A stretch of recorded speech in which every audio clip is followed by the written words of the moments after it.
Io racconto una storia della mia gioventù con una 590 preparata da Piero Lavazza. Bellissima, me ne dava soddisfazione. Cosa si ricorda tra gli aneddoti più caratteristici che le sono rimasti impressi? Perché quando si girava con quella macchina, la gioventù degli anni 80, era una macchina... Però la 500 era una vettura ancora utilizzata. Sì, specialmente era una verso i macchina abbastanza... Alcune persone, gioventù come me, non è che la tenevano tutti quanti. E ce n'era un altro amico mio che pure lui la teneva preparata e alcune volte facevamo le gare.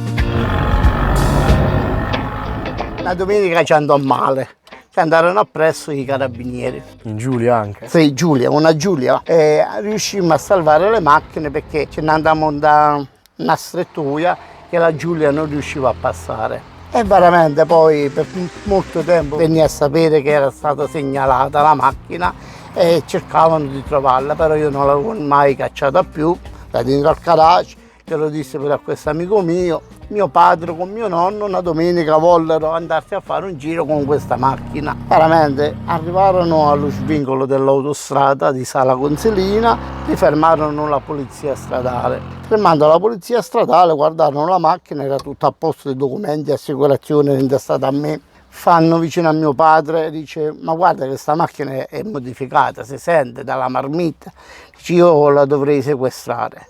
Quando senti così mio padre dice: ma io proprio a mio figlio cosa gli devo dire? C'è già comprato una macchina, sai, si mise un pochettino nervoso, dice, perché lui a me non me l'aveva mai detto che teneva sta 500 preparata. C'era mio nonno insieme con lui perché lo portava a fare una passeggiata. Niente, mio nonno scese da dentro la macchina, dice: non gliela sequestrate perché veramente è di mio nipote, è peccato sequestrare sta macchina, vediamo nei migliori dei modi cosa si può fare.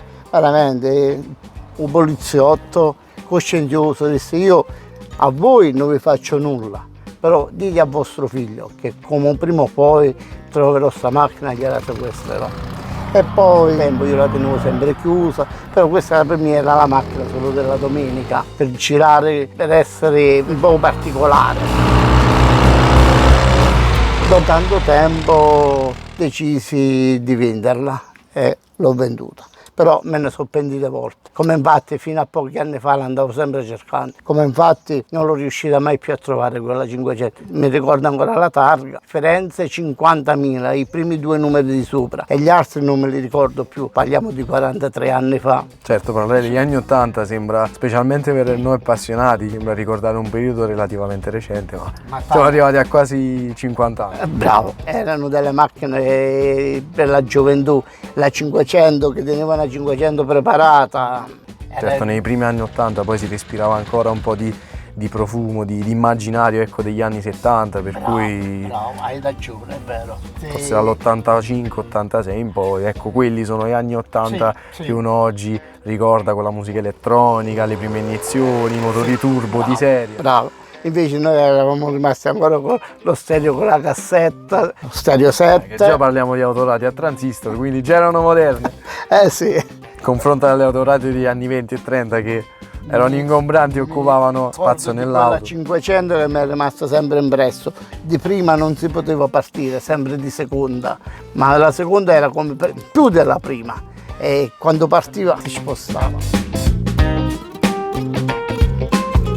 In quella passione trasmesso con il passare degli anni a mio figlio, come infatti oggi ancora la stiamo portando avanti tutte e due, abbastanza con orgoglio. Niente, io sono contentissimo che lui continuerà sempre così e niente, questo è, sono contento, è la cosa più bella che ci può essere.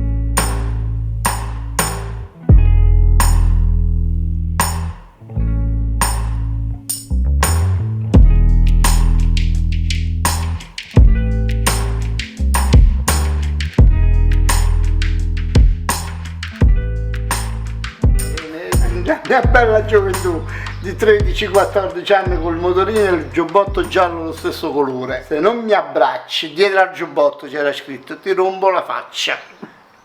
Sì,